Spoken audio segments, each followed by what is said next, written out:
আমার আজকে আমরা একটা মহৎ উদ্দেশ্যে বের হইতেছি। আজকে মোল্লাবাড়িতে ডাকাতি করতে যাব। তোমরা কেউ কিন্তু ভয় পেও না, ঠিক আছে? মনে থাকবে? ঠিক আছে।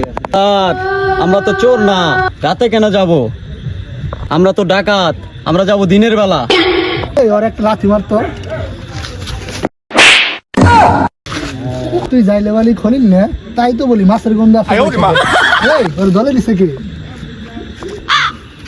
সর্দার, আমার একটা কথা ছিল। এই তোর আবার কিসের কথা? এই আর তোরা সবাই একটা শুভ কাজে যাইতেছি, বাধা দিতেছিস কেন? সর্দার, কইছিলাম কি খলিল কিন্তু কথাটা খারাপ করে নাই। আমরা তো ডাকাতি করবো মেলা মানুষের সামনে, বন্ধু কুচিয়ে। নায়ক হয়েছো না, সিনেমার নায়ক হয়েছো। এই এখন কি আগের যুগ আছে? এখন জানো সবার হাতে স্মার্টফোন। এখন যদি দিনের বেলা ডাকাতি করতে যায়, তাহলে তো মোবাইল ফোনে ছাড়িয়ে দেবো সবাই, তুই আমি, তাহলে তো কেউ বাঁচবো? সর্দার, কথা বলতে বলতে তো রাত এখানেই শেষ হলো, ডাকাতি কখন করবেন? এই গাড়ি স্টার্ট দে।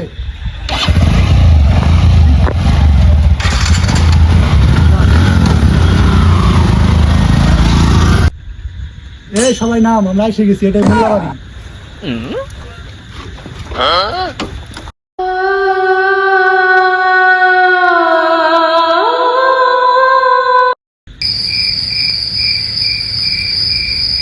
এই সবার কাছে সবকিছু রেডি আছে তো? হ্যাঁ, সব রেডি আছে। কি রে খলিল, তোর হাতে ওটা কি? সর্দার, সবাই সবকিছু ভাগ করে নিছে, আমার ভাগে এই কাছে ছাড়া কিছু জুটে নাই। তাই বলে কি ঝঞ্ঝরা কাছি? আমরা কি ডাকাতি করতে আসছি নাকি ধান কাটতে আসছি? এটা কি মানুষ ভয় পাবে? ধানও তো কাটবে না। সর্দার, সময় কিন্তু বসে নেই, চলা। এই সবাই শোনো, এটা কিন্তু আমাদের প্রথম ডাকাতি, কেউ কিন্তু ভয় পায় না। না ওস্তাদ, সামনে কেউ এলেন ধরে আমি কিন্তু ডাইরেক্ট খুন করে দেবো।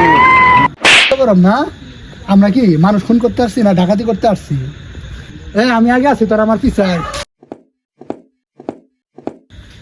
ওই কে রে? আমরা ডাকাতি করতে আসি। এই গেট খুল। ওই শামসুর রহমদাটা নিয়ে আইতো তাড়াতাড়ি। এই কিসের কথা বললো রে? সর্দার রামদা। তাহলে আমরা ধারে আছি কে? সবাই পালা।